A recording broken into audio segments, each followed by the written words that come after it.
बोलो सतगुरुदेव की जय हो।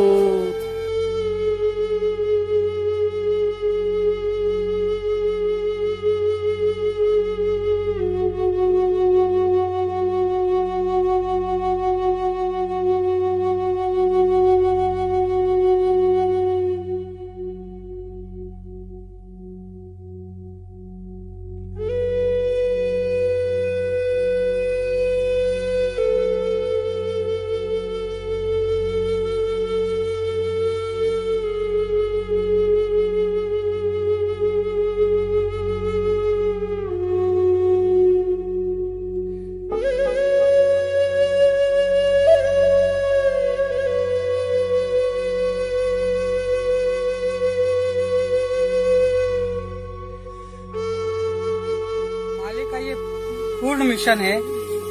मालिक चाहते हैं कि सब एक बने और मालिक एक बनाने के लिए ही सारे धर्मों के ऊपर उन्होंने व्याख्यान दिए हैं। परमात्मा ने सबको एक करने के लिए। तो अब हमारे गांव राजगढ़ में एक हरिजन समाज है, वो बंगी समाज से है, वो भगत बना।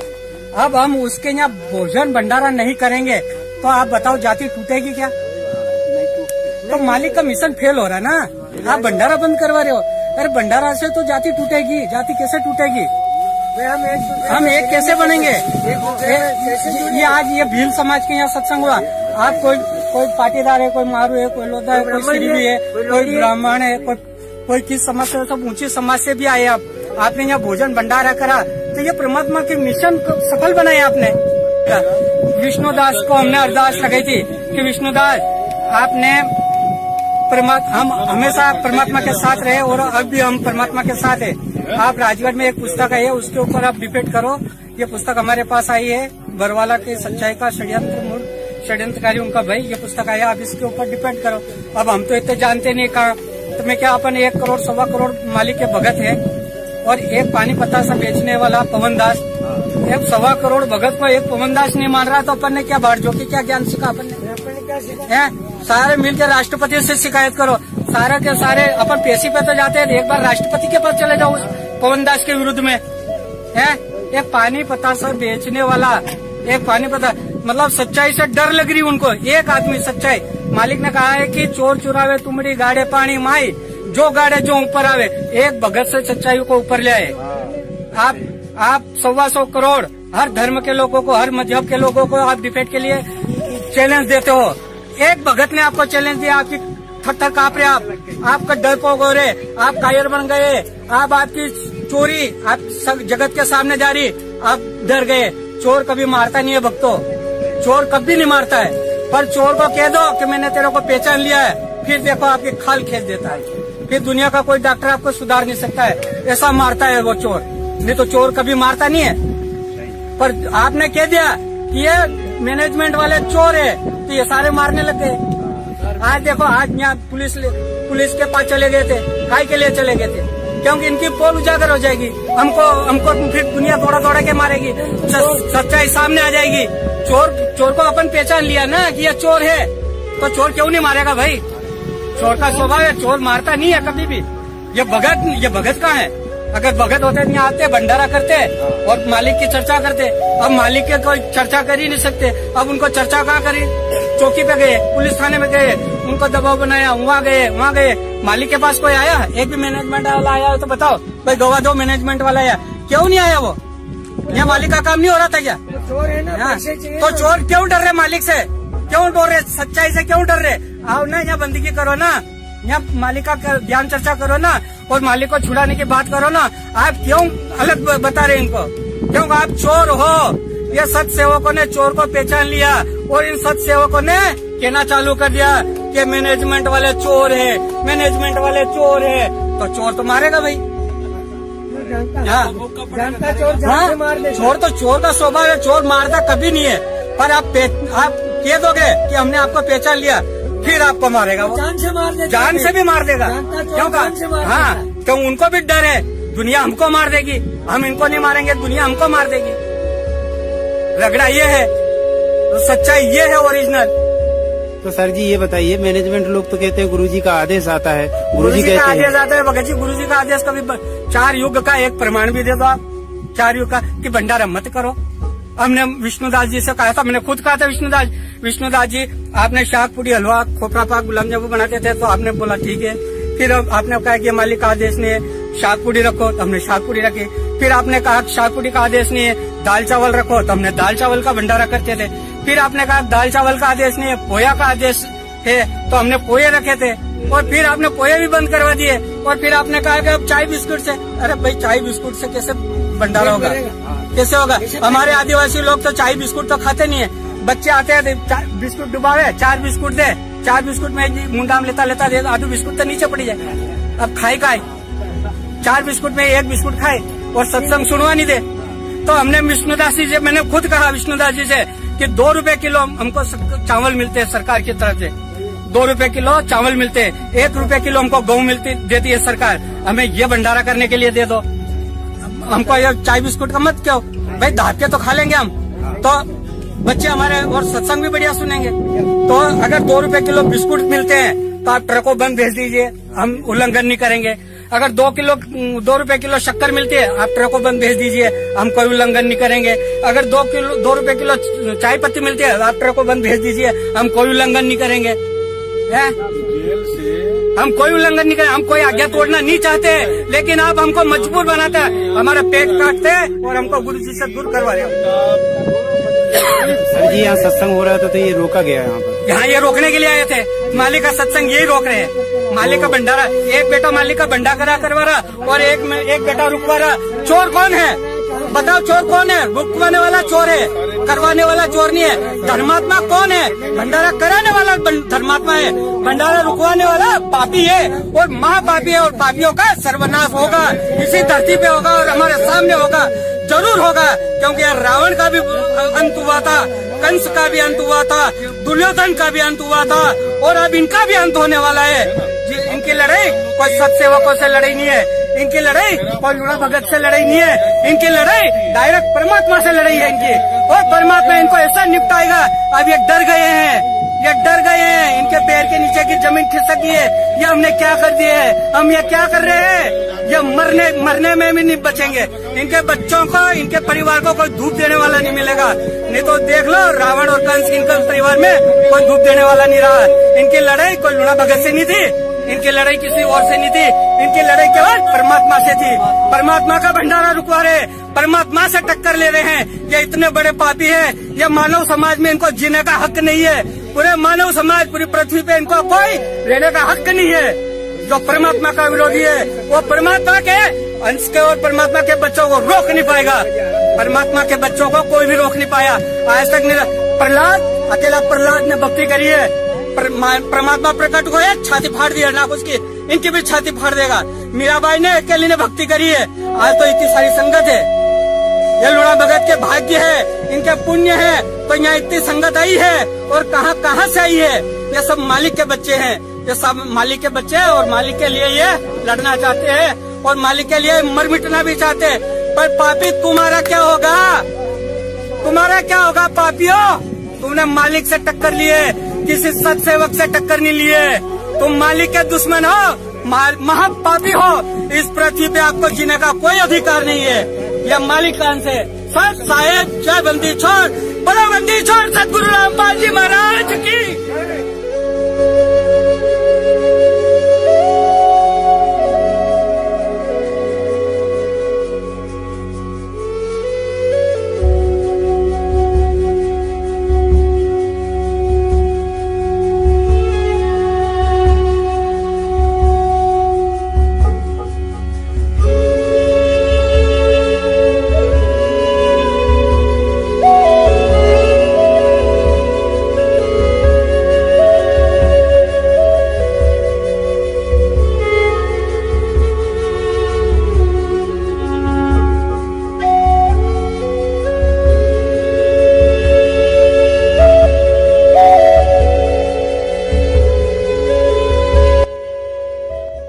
बंदी छोड़ सतगुरु रामपाल जी महाराज जी की जय हो। परमात्मा की सभी प्यारी आत्माओं को पवनदास जयपुर वाले का सत्साहेब। पुण्यात्माओं, आज आपको एक छोटी सी कहानी सुनाते हैं। करबद्ध प्रार्थना है अंत तक ध्यान से सुनना, क्योंकि किसी भी कहानी का अंत उसकी मोरल होती है। यह कहानी आपको वह सब कुछ समझा देगी जो कि लाखों की संगत पिछले 4 साल से नहीं समझ सकी। दिल्ली शहर में एक वकील रहता था, नाम था केपी सिंह। बहुत ही दिग्गज वकील था। सफेद झूठ को काले में और काले झूठ को सफेद में परिवर्तित कर देना तो उसके बाएं हाथ का काम था। जिंदगी में वकालत से खूब पैसा कमाया और अंत में रिटायरमेंट हो गया, लेकिन उससे पहले अपने बेटे को वकील बना दिया। पिता की अच्छी जान पहचान के चलते बेटे के पास भी काफी केस आने लगे। एक दिन केपी सिंह का बेटा कोर्ट से घर आया तो हाथ में मिठाई का डब्बा था। सबसे पहले पिता केपी सिंह के हाथ में लड्डू थमाकर बोला कि पापा जी मुंह मीठा कीजिए। आज यदि आप मेरी उपलब्धि सुनेंगे तो आपको अपने बेटे पर गर्व महसूस होगा और आपका सीना चौड़ा हो जाएगा। केपी सिंह ने कहा, बेटा जरा बता तो आखिर ऐसी क्या बात है जो तू फूला ही नहीं समा रहा है। बेटा बोला, पिताजी आपको याद हो तो आपके हाथ में पिछले 40 साल से दिल्ली की मशहूर हस्ती सेठ हल्दीराम के दिवंगत पिताजी का एक मुकदमा था, जिसे आप 40 वर्षों तक नहीं निपटा पाए थे। लेकिन आज आपके बेटे ने उस केस में दिवंगत सेठ हल्दीराम के बेटे की जीत करवाकर उसे न्याय दिलवा दिया है। इतना सुनते ही केपी सिंह की आंखें गुस्से से लाल सुर्ख हो गई। बीपी का लेवल बढ़ गया। मिठाई का डब्बा टेबल से उठाकर दूर फेंक डाला। साथ ही एक जोरदार तमाचा अपने बेटे के गाल पर जड़ दिया और बोला, नालायक गधे, तुझे इतना ही नहीं पता कि जिस हल्दीराम के केस में आज तूने उसके बेटे को न्याय दिलवाकर उस फाइल का गला घोट दिया है, उस मुकदमे के पीछे तो मैंने तेरी 4 बहनों की एक से एक घरों में शादियां कर दी। तुम तीनों भाइयों के लिए शहर में अलग अलग कोठियां बना दी। तेरी माँ का अमेरिका से घुटने का ऑपरेशन करवा लाया और तुम तीनों भाइयों के बच्चों को शहर के सबसे टॉप स्कूल में पढ़ा रहा हूँ। और आज तो उसी केस की फाइल बंद करवाकर खुशी खुशी हाथ में मिठाई लेकर आया है कि पापा खुश होंगे। नालायक, तूने तो मेरी प्लानिंग पर ही पानी फेर दिया। महीनों के लाखों रुपए उस केस की बदौलत घर में आ रहे थे, तूने सब चौपट कर डाला। पुण्यात्माओं, ठीक यही हालत आज आप और हमारे साथ हो रही है। अपने मन में झूठा वहम पाल बैठे लाखों अंध भगत पिछले 4 साल से यही सोच रहे होंगे कि दिल्ली से एपी सिंह व चंडीगढ़ से एस के गर्ग नरवाना जैसे जाने माने वकील संत रामपाल जी महाराज जी को देशद्रोह व मर्डर के मुकदमों में लोअर कोर्ट से लेकर हाई कोर्ट में राहत दिलवाने की पुरजोर कोशिश कर रहे होंगे। और सोचना भी गलत नहीं है, क्योंकि सतलोक आश्रम मैनेजमेंट हरियाणा पिछले 4 वर्षों से संगत को गुरुजी की जमानत के सपने दिखाकर इन सभी वकीलों की मोटी फीस की दुहाई देकर बेचारे भक्तों को अब तक लूट ही तो रहा है। लेकिन पिछले 4 साल से इन सभी महापुरुषों की वकालत करने के तौर तरीकों को यदि गौर से देखा जाए तो यही समझ में आता है कि भरे बाजार में मदारी भी बंदर को इस कदर नहीं नचाता होगा जिस कदर इन बड़े बड़े नामधारी काले कोट वालों ने गद्दार सतलोक आश्रम मैनेजमेंट हरियाणा के मुखिया महेंद्र भगोड़े के इशारों पर चंद कागज के टुकड़ों के लिए कठपुतली बनकर संत रामपाल जी महाराज जी के मुकदमों में उल्टी पैरवी करके दुनिया में उनका मजाक बनाकर रख दिया है। यदि इन कानूनी पहलवानों के द्वारा संत रामपाल जी महाराज जी के मुकदमों में पिछले 4 साल से की जा रही वकालत को विस्तार से बताया जाए तो 16 फिल्म से भी बड़ा वीडियो बन सकता है। लेकिन समय अभाव के चलते इनकी कुछ करतूतों को संक्षेप में आप जी के सामने रखने की कोशिश करते हैं। फिर भी 1 घंटे से ऊपर का वीडियो बन जाएगा। निवेदन करता हूं, धैर्य रखें और इसे अंत तक देखें। सबसे पहले तो आपको एक हकीकत से परिचित करवा देते हैं कि ये जितने भी काले कोट वाले हैं कागजों में अवश्य संत रामपाल जी महाराज जी की वकीलों के नाम से जाने जाते हैं, लेकिन असल में पिछली 4 साल से बचाव और पैरवी इनको मुंह मांगी मोटी रकम देने वाले सतलोक आश्रम मैनेजमेंट के मुखिया अर्थात निर्दोष संत रामपाल जी महाराज जी के छोटे भाई महेंद्र भगोड़े व उसके कुछ साथियों की कर रहे हैं। 4 साल से देशद्रोह के मुकदमे में भगोड़ा घोषित होने के बाद भी यदि आज तक महेंद्र कानूनी शिकंजे से बचा हुआ है तो वह मेहरबानी अंधी संगत का करोड़ों रुपया और इन वकीलों की है। बेचारे भेड़ बकरियां चराने वाले भगत तो मर्डर वाले मुकदमा नंबर 429 व 430 में गुरुजी के साथ हिसार जेल में दोहरी आजीवन की उम्र कैद सश्रम सजा काट रहे हैं, और दूसरी तरफ ब्लड रिलेशन में होने व देशद्रोह वाले मुकदमे में हिट लिस्ट में होने के उपरांत भी बेटा अमित जमानत पर और बाप महेंद्र भगोड़ा बनकर संगत के दान पर ऐश लूट रहा है। तो केवल अंध संगत के पैसों व इन्हीं दिग्गज समझे जाने वाले वकीलों की मेहरबानी से सत्सेवकों ने बार बार वीडियो डालकर इस गुरु गद्दार सतलोक आश्रम मैनेजमेंट और इनके दिग्गज वकीलों को बरवाला कांड पर तथा इनकी पैरवी के तौर तरीकों को लेकर टीवी चैनल पर डिबेट के लिए न्योता दिया था। लेकिन सामने नहीं आते हैं क्योंकि मैनेजमेंट की तरह इन्हें भी अपनी कमजोरियों का बखूबी मालूम है। चलिए कोई बात नहीं, पुरानी कहावत है कि बकरे की मां कब तक खैर मनाएगी। आखिरकार संत रामपाल जी महाराज जी के मुकदमों में आज इन वकीलों का सफेद झूठ सबके सामने रखने का समय आ ही गया है। जब संत रामपाल जी महाराज जी के निमंत्रण पर कोई भी धर्मगुरु ज्ञान आधार से आध्यात्मिक ज्ञान चर्चा के लिए सामने आने की हिम्मत नहीं कर पाया, तो महाराज जी ने उनके प्रवचन व इंटरव्यू को आधार बनाकर समाज में उनके पाखंड की पोल खोलनी शुरू की। ठीक उसी पैटर्न पर आज सतलोक आश्रम मैनेजमेंट के कानूनी अंगरक्षक सुप्रीम कोर्ट के वकील एपी सिंह व गिरीश दास दिल्ली से, जो कि वकील भी है और भगत भी है, कुछ महीने पहले हरियाणा न्यूज चैनल पर इन दोनों वकीलों, हरियाणा सरकार के प्रतिनिधि त्रिवेंद्र सैनी व दिल्ली से किसी शिवपाल नाम के भगत की डिबेट दिखाई जा रही थी। उस डिबेट में सरकारी प्रतिनिधि त्रिवेंद्र सैनी की बरवाला कांड को लेकर कमजोर जानकारी के चलते इन दोनों वकीलों ने उस 1 घंटे 14 मिनट की डिबेट में जमकर झूठ के चौके छक्के लगाए थे। लेकिन शायद ये दोनों पहलवान भूल गए थे कि परिवर्तन इतिहास का अटल नियम है और उसी डिबेट पर कभी तुम्हारी झूठ के भी चौके छक्के लग सकते हैं। इस पहले वीडियो में सुनिए इन दोनों वकीलों की सीरियल वाइज झूठ और उआबाई। इस वीडियो में गिरीश दास ने सरकारी प्रतिनिधि त्रिवेंद्र सैनी को यह बात कहकर दबा डाला कि जब सरकारी डॉक्टर्स के पैनल ने संत रामपाल जी महाराज जी को 19 नवंबर 2014 तक कंप्लीट बेड रेस्ट की सलाह दी थी, तो प्रशासन ने उन सरकारी वकीलों के मेडिकल सर्टिफिकेट को ना मानते हुए क्यों एक दिन पहले ही अर्थात 18 नवंबर के दिन ही संत रामपाल जी महाराज जी को गिरफ्तार करने के लिए सतलोक आश्रम पर अटैक कर डाला। उसके बाद जनाब एपी सिंह ने भी यही आरोप लगाया कि संत रामपाल जी महाराज जी आश्रम में ही थे, वे कोई चाइना या नेपाल के बॉर्डर से भाग तो नहीं रहे थे, वे कोई आतंकवादी तो नहीं थे। फिर ऐसी क्या वजह थी कि प्रशासन ने 19 तारीख के बजाय 18 तारीख के दिन ही आश्रम पर अटैक कर दिया? एक और दिन क्यों इंतजार नहीं किया?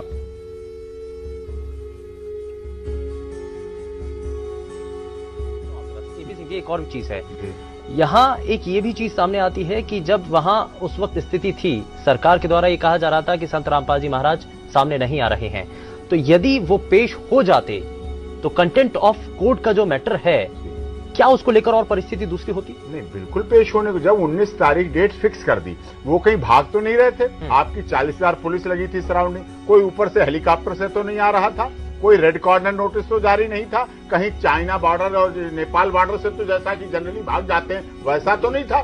जब आपको पता है पेशेंट हैं, आश्रम के अंदर हैं, आप तो टाइट रखें, बाहर सिक्योरिटी आपकी टाइट, बहुत अच्छी बात। पुण्यात्माओं, यह सच हो सकता है कि संत रामपाल जी महाराज जी को सरकारी डॉक्टर्स के पैनल ने 21 नवंबर तक आराम करने की सलाह दी हो, लेकिन काल को चैन कहा था कि 21 तारीख के दिन संत रामपाल जी कोर्ट में उपस्थित होकर वापस आ जाएं और दोबारा से आश्रम में पहले की तरह सत्संग शुरू हो जाए। इसके लिए काल ने अपने एजेंट सतलोक आश्रम के प्रवक्ता राज कपूर और महेंद्र भगोड़े में प्रेरणा करके हरियाणा प्रशासन को मजबूरन 19 के बजाय 18 नवंबर के दिन ही सतलोक आश्रम पर कार्यवाही करने के लिए बाध्य कर डाला, क्योंकि 16 नवंबर के दिन ही सतलोक आश्रम के प्रवक्ता राज कपूर और संत रामपाल जी महाराज जी के गद्दार भाई महेंद्र ने कालवश होकर मीडिया के माध्यम से यह कहकर पूरे हरियाणा प्रशासन में भयंकर खलबली मचा डाली कि संत रामपाल जी महाराज आश्रम के अंदर नहीं हैं, हमने परसों ही उनको स्वास्थ्य इलाज के लिए बाहर शिफ्ट कर दिया है। सतलोक आश्रम ने एक नया दावा करके सबको चौंका दिया है कि संत रामपाल इस वक्त सतलोक आश्रम बरवाला के अंदर मौजूद ही नहीं है। हमारे साथ सतलोक आश्रम के प्रवक्ता राज कपूर हैं। कपूर साहब, कहाँ गए संत रामपाल? सर, हमें उन्हें अच्छे इलाज के लिए, क्योंकि यहाँ पे डॉक्टर और दवाइयाँ नहीं आने दी जा रही प्रशासन की तरफ से, और बिजली पानी काट दिया है, तो उनको अच्छे मेडिकल की जरूरत थी, तो हमने उनको शिफ्ट कर दिया। कब किया गया उन्हें यहाँ से शिफ्ट और कहाँ किया गया? सर देखिए, ये तो मैं नहीं बता पाऊंगा कि कहाँ किया गया है, लेकिन कल रात को हमने शिफ्ट किया है। लेकिन पुलिस का दावा है कि कड़े सुरक्षा प्रबंध किए गए हैं, आसपास पूरे नाकाबंदी की हुई है, हर एक रास्ते को सील किया गया आश्रम से आने और जाने वाले रास्तों को। तो ऐसे में इतने कड़े प्रबंधों के बीच कैसे संत रामपाल को यहाँ से शिफ्ट कर दिया गया? देखिए सर, पुलिस आने वाले को रोक रही है, आने वालों को रोक रही है, जाने वालों को नहीं रोक रही। लेकिन जिसके लिए पूरे इंतजाम किए गए हैं, पूरी नाकाबंदी की गई है संत रामपाल की गिरफ्तारी के लिए, तो क्या संत रामपाल को तो बाहर जाने नहीं देगी है इतनी आसानी से पुलिस? तो वो तो प्रशासन बताएगा सर, इस बारे में क्या जवाब दे सकता हूँ, वो तो उनका काम है। लेकिन एकदम सुबह तक आपका बयान कुछ और था, एकदम से आप पलटे हैं कि संत रामपाल आश्रम में नहीं है। सुबह तक आपका कहना था कि वो वही है, यही है। नहीं, मैंने ये नहीं कहा सुबह तक यही है। हमने ये कहा था कि वो कोर्ट जाएंगे और कोर्ट जाने में असमर्थ थे और इलाज की जरूरत थी, इसलिए हमने उनको शिफ्ट करना उचित समझा और हमने शिफ्ट कर दिया। अभी 21 नवंबर नेक्स्ट हियरिंग है, तो क्या उस 21 नवंबर को हाईकोर्ट के सामने पेश होंगे संत रामपाल? देखिए, मैं तो पहले से कहता आया हूँ कि यदि वो स्वस्थ होंगे तो जरूर पेश होंगे। ये थे सतलोक आश्रम के प्रवक्ता राज कपूर। इन्होंने दावा कर दिया है कि संत रामपाल आश्रम के अंदर मौजूद नहीं है, उन्हें किसी हॉस्पिटल में शिफ्ट कर दिया गया है, लेकिन कब, कैसे और कहां, इसका किसी भी सवाल का जवाब नहीं है। और इतनी कड़ी नाकाबंदी के बावजूद आखिर संत रामपाल कैसे इस आश्रम से बाहर ले जाएंगे, इसका जवाब शायद पुलिस प्रशासन के पास होगा। हमारे साथ संत रामपाल जी के भाई महेंद्र दास भी मौजूद हैं, इनसे जानेंगे। महेंद्र दास जी, अचानक से हालात काफी बिगड़ते नजर आ रहे हैं, तो ऐसे तो काफी नुकसान होने की आशंका है। ऐसा हम तो शांतिपूर्ण तरीके से बैठे हैं, अपने आश्रम के अंदर हैं और ये बल प्रयोग करना चाहते हैं, हमें नाजायज तंग कर रहे हैं। लेकिन आश्रम के लोग भी जैसे टकराव की स्थिति में नजर आ रहे हैं, तो क्या कोई बीच का रास्ता नहीं निकल सकता? बीच का तो यही है कि माननीय न्यायाधीश को चाहिए कि अपने विचार करे। हमको डकैत नहीं है, इतना बड़ा ये केस नहीं है, एक कोर्ट की अवमानना केस उन्होंने खुद बनाया, खुद सुन रहे हैं, इसमें न्याय की उम्मीद है। लेकिन जिस तरह से पुलिस कह रही है या तो गिरफ्तारी करनी पड़ेगी क्योंकि हाईकोर्ट के आदेश हैं, तो क्या संत रामपाल आत्मसमर्पण कर सकते हैं? तो अब वो यहाँ है नहीं, तो स्वास्थ्य इलाज करवा रहे हैं, बाहर गए हैं, तो बाहर शिफ्ट कर दिया हमने परसों। एक सबसे बड़ा सवाल यही है कि आपका कहना है कि संत रामपाल आश्रम के अंदर मौजूद नहीं है। अगर संत रामपाल आश्रम के अंदर मौजूद नहीं है तो क्यों फिर पुलिस को रोका जा रहा है? पुलिस अगर जाकर के चेक करती है संत रामपाल नहीं होंगे तो पुलिस वापस चली जाएगी। क्योंकि यहाँ कल एसडीएम ने और डीसी ने बताया, एसडीएम आदेश पड़ रहा था कि हमने इसको सील कर लिया है, नाजायज तरीके से सील करने के आदेश दिए, अपने आश्रम को नहीं छोड़े, आश्रम की सुरक्षा के लिए बैठे हैं अब। ठीक है जो तो ये थे महेंद्र दास, संत रामपाल के भाई हैं और जो आश्रम के प्रवक्ता राज कपूर ने हमसे बात की। इनका कहना है कि आश्रम के लोग किसी भी हाल में पीछे नहीं हटेंगे, यानी कि अगर पुलिस आगे जाएगी तो इनका कहना है कि यह लोग अपनी जान तक देने के लिए तैयार हैं, यानी कि सीधा सीधा कह सकते हैं कि टकराव की स्थिति यहाँ पर पैदा हो चुकी है। अब देखना होगा कि ऐसे हालातों में आखिर इस मामले का निपटारा कैसे होगा, कैसे हाईकोर्ट के आदेश का पालन होगा और कैसे हो पाएगी संत रामपाल की गिरफ्तारी। सतलोक आश्रम के इन दो मुख्य व्यक्तियों के इस भड़काऊ बयान से भी प्रशासन ज्यादा हरकत में नहीं आया, क्योंकि प्रशासन ने सोचा कि जब 5 दिन से धारा 144 लग रही है, आश्रम को हजारों पुलिस कर्मियों ने चारों तरफ से घेर रखा है, तो भला संत रामपाल जी को आश्रम से बाहर कौन लेकर जा सकता है। प्रशासन ने इन दोनों के इस बयान को झूठा इंटरव्यू समझकर जल्दबाजी में कोई एक्शन नहीं लिया ताकि किसी को कोई भारी नुकसान ना हो। जब मैनेजमेंट वालों ने देखा कि हमारी दाल नहीं गली और पुलिस तो उल्टा संयम दिखा रही है, तो इन कॉल एजेंटों ने सीधा ही प्रशासन व कोर्ट को सतलोक आश्रम पर जबरन अटैक करने के लिए यह बयान देकर खुली चुनौती दे डाली कि आज हमने यह तय किया है कि 17 तारीख तो क्या, इससे आगे भी संत रामपाल जी महाराज यदि खुद भी कोर्ट में जाना चाहेंगे तो उन्हें नहीं जाने दिया जाएगा। वहीं इस मामले पर राष्ट्रीय समाज सेवा समिति के अध्यक्ष और सतलोक आश्रम के समर्थक राम कंवल ढाका ने आज शाम को कहा है कि अगर बाबा रामपाल खुद भी जाना चाहेंगे अदालत में तो वो उनको नहीं जाने देंगे। आइए उन्होंने क्या कहा ये भी आपको सुनवाते हैं। न्यायालय जाना चाहें तो संत रामपाल जी महाराज को भी हमारी 1 लाख लोगों की लाशों के ऊपर से गुजरना पड़ेगा, ये आज हमने निर्णय लिया है सर। इसलिए किसी भी सूरत में 17 तारीख तो क्या, उससे आगे भी हम संत रामपाल जी महाराज को किसी भी झूठे मुकदमे में न्यायालय में उपस्थित नहीं होने देंगे। जी, तो काफी सरगर्मी हो गई है, माहौल तनावपूर्ण बनता जा रहा है। पुण्यात्माओं, इस बयान को सुनने के बाद प्रशासन के पास 19 तारीख तक इंतजार करने वाले सारे ऑप्शन स्वतः ही खत्म हो जाते हैं, क्योंकि सतलोक आश्रम मैनेजमेंट के प्रवक्ताओं ने स्पष्ट कर डाला कि ना ही तो आज और ना ही आज से आगे संत रामपाल जी को किसी भी कीमत पर कोर्ट में हाजिर नहीं होने दिया जाएगा।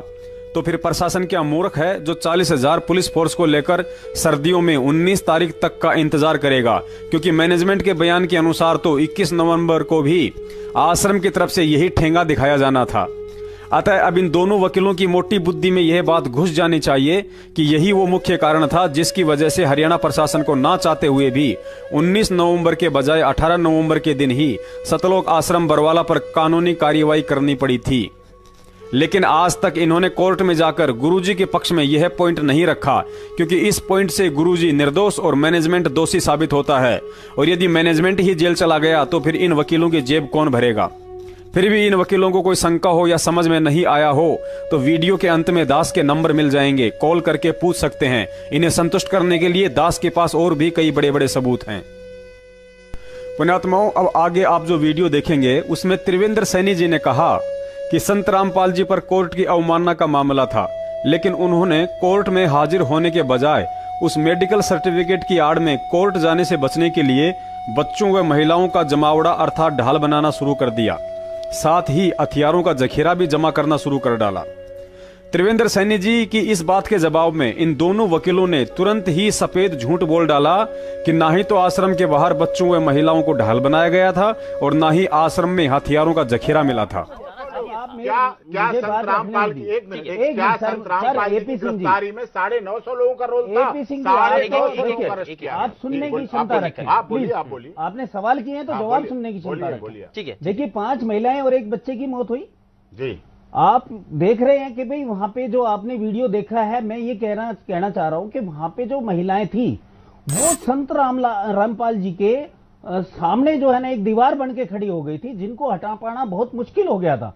और जो भीड़ और जो हथियार वहां पे जो लोगों ने जमा कर रखे थे उस मेडिकल एड के साइड में, मतलब जो एक संत रामपाल जी, एक मिनट मुझे नहीं, आप मेरी बात अधूरी रह जाएगी सर, आप मेरी बात अधूरी रह जाएगी। आप सुन लीजिए पहले, थोड़ा सुन लेते हैं।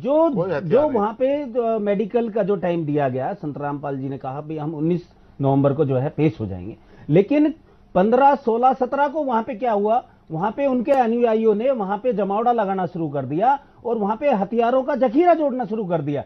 और वहां पे जो महिलाओं की जो संख्या थी जो उनके अनुयायी है, निश्चित तौर पर हम आप ऐसा कोई हथियारों का जखीरा आश्रम से नहीं मिला है। ठीक है, जरा जवाब ले लेते हैं गिरीश जी से। ठीक है त्रिवेंद्र जी, आपका जो सवाल है वो जरा जवाब ले लेते हैं गिरीश जी से। गिरीश जी बताना चाहूंगा, गिरीश जी यहाँ ये सवाल उठ रहा है कि वहाँ अंदर जखीरा था,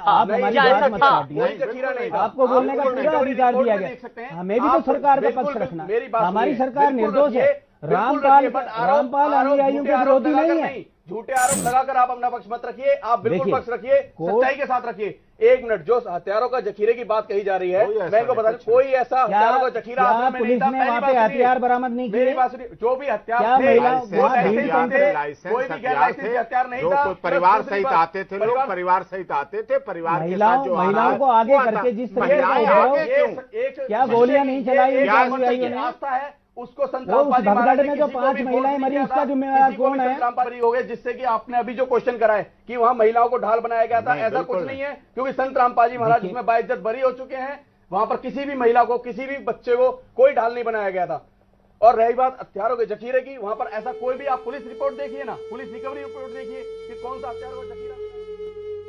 लगता है सतलोक आश्रम मैनेजमेंट की तरफ से इस झूठे प्रवक्ता गिरीश दास ने अभी नई वकालत शुरू की है।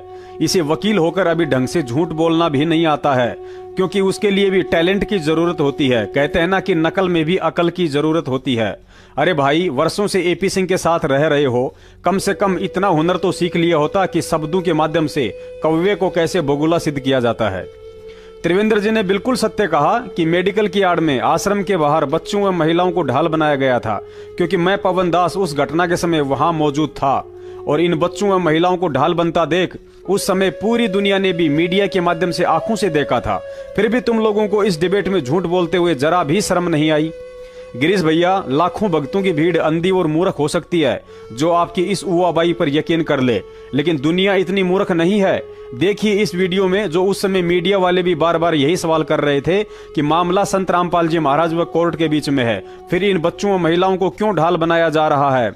और इन नालायकों ने तो वहां भी सफेद झूठ बोल दिया कि बच्चों व महिलाओं को यहां हमने नहीं बैठाया, ये अपनी मर्जी से बैठे हैं। जबकि तुम गद्दारों ने तो इस दास की आंखों के सामने उन बच्चों व महिलाओं को जबरन संत रामपाल जी महाराज जी के झूठे आदेश बता कर 2 शिफ्टों में हाथों में तख्तियां देकर बैठाया करते थे, ताकि अंत में प्रशासन आश्रम पर अटैक करने के लिए मजबूर हो जाए और संत जी को जेल।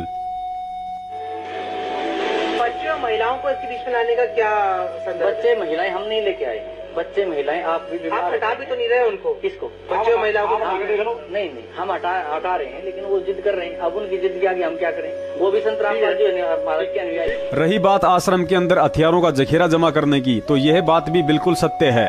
संत रामपाल जी महाराज जी को बंधक बनाकर इन सतलोक आश्रम के गुंडों ने बाहर से सैकड़ों की संख्या में कैंसीट और भारी मात्रा में डंडे और पथराव के लिए आश्रम की छत पर पत्थरों का इंतजाम कर रखा था।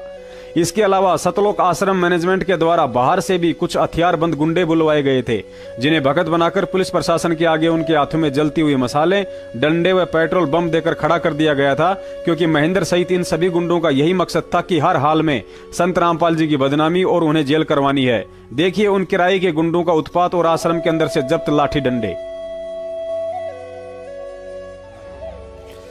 सतलोक आश्रम सरकार के लिए चुनौती बन चुका। रामपाल अब सलाखों के पीछे है, लेकिन अब भी पुलिस को उसके आश्रम से आपत्तिजनक सामान बरामद हो रहे हैं। सतलोक आश्रम में फिर से असले मिले हैं, साथ ही बुलेट प्रूफ जैकेट भी बरामद किया गया है। पुलिस वालों को हैरानी तब हुई जब इस आश्रम में हजारों की संख्या में लाठियां बरामद की गई।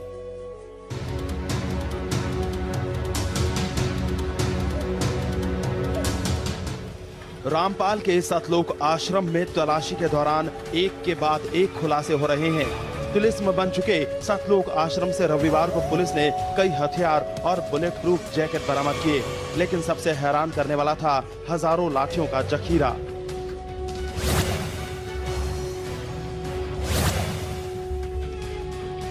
इन लाठियों को देखकर आप भी हैरान हो जाएंगे। आश्रम से एक नहीं, दो नहीं, बल्कि हजारों की तादाद में लाठियां पुलिस को मिली हैं। देखिए कैसे पूरी की पूरी ट्रॉली भर गई। पुलिस के इस सर्च ऑपरेशन के दौरान रामपाल के भक्त पुलिस के सामने डटे हुए थे।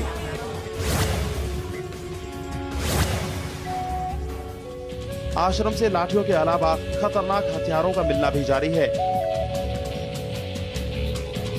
लेकिन पुलिस उस वक्त हैरान रह गई जब उसे आश्रम से 3 बुलेट प्रूफ जैकेट मिले। पुलिस फिलहाल आशंका जता रही है कि आश्रम से अभी कई और हथियार बरामद हो सकते हैं। आश्रम की सर्च जारी है, बहुत बड़ा एरिया है। आज की सर्च में 9 वेपन्स और बरामद हुए हैं और 3 बुलेट प्रूफ जैकेट भी बरामद हुई है।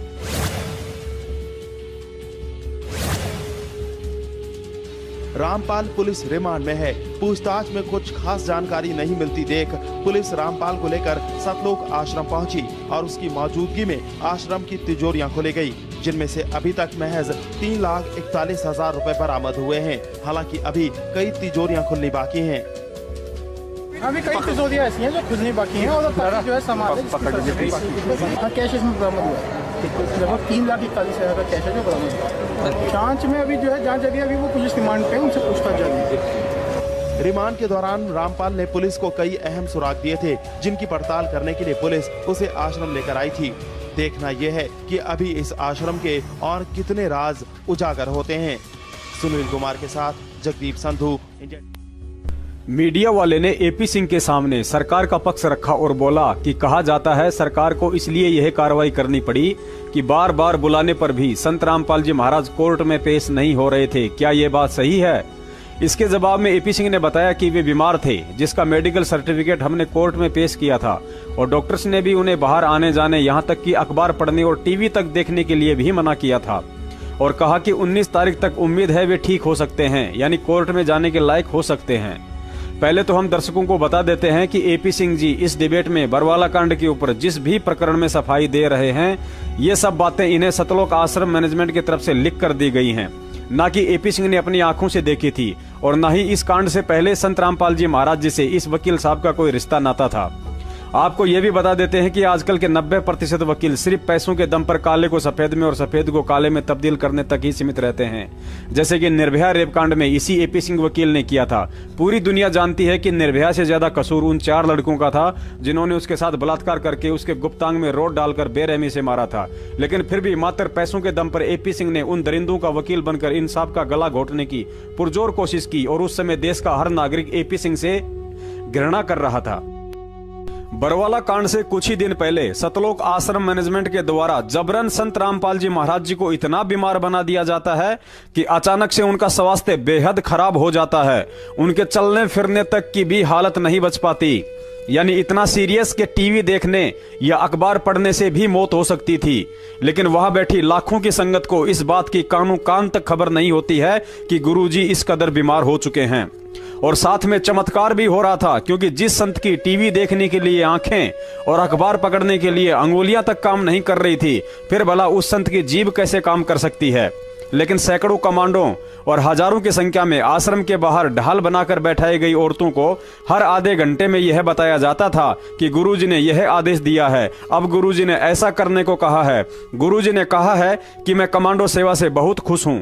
और सभी जानते हैं कि जीव तक ना हिल पाने की स्थिति में भी सारी संगत को 17 तारीख की रात्रि में एक और बहुत लंबा आदेश सुनाया गया था कि गुरुजी का आदेश है, आश्रम में जितने भी भगत हैं उन सबको सार नाम दिया जाएगा। जैसे कि सार नाम कोई आलू टमाटर की तरह किसी सब्जी का नाम है, जब मन में आया बांट दो। मैं एक चीज इसमें जोड़ दूं, सरकार का यहाँ पर ये कहना था कि वो सामने नहीं आ रहे थे, संत रामपाल जी महाराज सामने नहीं आ रहे थे, इस वजह से ये एक्शन लेना पड़ा। हाँ नहीं, ये एक्शन लेना पड़ा, चलिए नहीं सामने आ रहे थे ना। NBW प्रोसीडिंग, कोर्ट की प्रोसीडिंग, देखिए कोर्ट की प्रोसीडिंग होती है, केस बना, बेल हुई, बेल रिजेक्ट हुई, अंततः बेल हुई, रिलीज हुआ, उसके बाद अपीयरेंस होना, ना पेश होना, BW होना, NBW होना, प्रोक्लेम्ड ऑफेंडर होना, भगोड़ा बन जाना, इनाम डिक्लेयर हो जाना, ये प्रोसीडिंग है। तो उस प्रोसीडिंग के तहत अगर वो नहीं पेश हो रहे थे, तो जब डॉक्टर्स ने, जो हिसार के डॉक्टर थे, प्राइवेट डॉक्टर नहीं थे, वो गवर्नमेंट हिसार सिविल हॉस्पिटल के डॉक्टर थे, उन्होंने जाके कहा और थ्रू हिसार DC के द्वारा वो डॉक्यूमेंट भेजे गए जिसमें साफ तौर पे कहा गया कि 19/11/2014 तक संत रामपाल दास जी को ट्रेवल करना, रास्ते में आना जाना और मिलना जुलना, टीवी अखबार देखना, ये सब कुछ बैन है। उनको दवाएं दी गई कि ये दवाएं लें, एक सेवादार हो उनके साथ रहे और उसके साथ उनका इलाज हो। 19 तारीख तक संभवतः उनकी स्थिति सही हो जाएगी, वो ठीक हो जाएंगे, फिर उन्हें पेश कर दिया जाएगा, वहां पेश कर देंगे उनको। ये चीज थी, डॉक्यूमेंट्री एविडेंस है, जो भी उस समय तत्कालीन एडवोकेट थे उन्होंने किया और वहां लगाया, लेकिन उनकी बात नहीं। दूसरा विचारणीय विषय यह है, यदि उस समय गुरुजी इतने ही बीमार थे तो फिर सतलोक आश्रम मैनेजमेंट बरवाला कांड के समय जो भी ज्ञान विरुद्ध घटिया आदेश संगत को दे रहा था, फिर उन्हें वह आदेश कौन दे रहा था। और 18 तारीख तक संत रामपाल जी महाराज इतने ही भयंकर बीमार थे, तो फिर 19 तारीख को दिन में वे अचानक से कैसे इस कदर स्वस्थ हो सकते हैं कि जैसे कभी बीमार थे ही नहीं। अपने पैरों पर सतलोक आश्रम के बाहर तक आए, फिर पंचकुला तक 4 घंटे के सफर में एम्बुलेंस में बैठे ही रहे, लेटे तक भी नहीं। और जब उनका पुनः मेडिकल किया गया तो वे बिल्कुल 16 आना स्वस्थ थे। उन्हें ऐसी कोई तकलीफ या बीमारी नहीं थी जो कि सतलोक आश्रम मैनेजमेंट के द्वारा बताई जा रही थी। और ना ही आज 4 साल से ऊपर का समय हो चुका है, जेल में उन्हें ऐसी कोई भयंकर बीमारी हुई है जो आश्रम में सारी सुविधाओं के रहते सहते हो गई थी। दूसरी तरफ यह भी सत्य है कि संत रामपाल जी महाराज हल्के फुल्के अस्वस्थ हो सकते हैं, इसमें कोई बड़ी बात नहीं है, लेकिन इतने भयंकर बीमार नहीं थे ताकि चलने फिरने और उठने बैठने में भी दिक्कत हो। और ये सारी चाल उनके आदेशों की आड़ में इन गद्दार सतलोक आश्रम मैनेजमेंट वालों ने ही सरकार के साथ चली थी। मैनेजमेंट वालों ने तो सरकार के साथ जो चाल चली, इसके अलावा संत जी को दुनिया में बदनाम करने का कार्य भी किया, ताकि वर्षों से उनका तत्व ज्ञान सुन रहे लोगों को सोचने पर मजबूर होना पड़े कि जो संत अपने सत मंत्रों, भक्ति व आशीर्वाद मात्र से दुनिया की कैंसर और एड्स जैसी लाइलाज बीमारियां बिना मेडिसिन के ठीक कर सकता है, तो स्वयं इतना भयंकर बीमार कैसे हो गया कि उठने बैठने तक की भी हालत नहीं रही। पुण्यात्माओं, इस मेडिकल वाली बात को यदि विस्तार से बताना शुरू कर दिया तो इसमें बरवाला से ही डॉक्टर अनंत नाम का भी नाम जुड़ जाएगा और इस पूरे मामले को समझने में घंटों समय लग जाएगा। अतः इसकी गहराई में उस समय जाएंगे जब कभी टीवी चैनल पर इन लोगों के सामने आमना सामना होगा। अतः फिलहाल समझदार के लिए संकेत ही काफी है। पुण्यात्माओं, इन लोगों ने 2008 से लेकर 2014 तक पिछले 6 वर्षों से संत रामपाल जी महाराज जी को कोर्ट में पेश नहीं होने दिया और इसी तरह के नकली मेडिकल लगाते रहे तथा 2014 तक इन गद्दारों ने गुरुजी को अपने जैसा आम मानव समझते हुए अपनी मनमानियां करते हुए उनसे 42 बार कोर्ट की अवमानना करवाई। और यदि 1-2 बार रोहतक या हिसार कोर्ट में जाने भी दिया तो लाखों की संगत को पीठ पीछे उन्हीं के फर्जी आदेश बताकर ढाल बनाते रहे और सरकार पर दबाव बनाने के लिए कुछ युवा भक्तों को भ्रमित करके उन्हीं के आदेश बताकर अपनी ब्लैक कमांडो नाम से एक प्राइवेट आर्मी भी तैयार कर ली।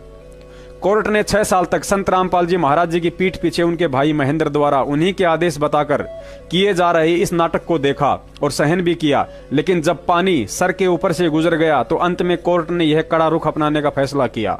और यदि कोर्ट को किसी माध्यम से इस कुचक्कर का पता भी चल जाता कि यह सारा घटनाक्रम निर्दोष संत रामपाल जी महाराज जी की आड़ व आदेशों का सहारा लेकर सतलोक आश्रम मैनेजमेंट और राष्ट्रीय समाज सेवा समिति कर रही है, तो भी कोर्ट के आदेश से लॉ एंड ऑर्डर की स्थिति को मेंटेन रखने के लिए प्रशासन यही कदम उठाता जो उसने 18 नवंबर 2014 के समय उठाया था।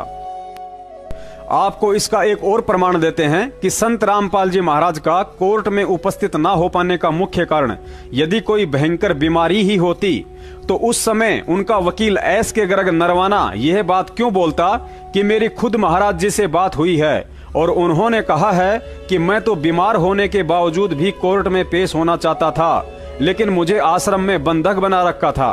और जब मीडिया वाले ने बंधक बनाने वालों के नाम आदि जानना चाहा तो इस एस के गर्ग नरवाना वकील साहब ने सतलोक आश्रम मैनेजमेंट वालों से मिल रहे पैसों का कर्ज अदा करते हुए उनका बचाव करते हुए RSSS यानी राष्ट्रीय समाज सेवा समिति के गुंडों का नाम सार्वजनिक ना करते हुए सरेआम काला कोट पहनकर सफेद झूठ बोल दिया कि कुछ असामाजिक तत्वों ने बंधक बना रखा था।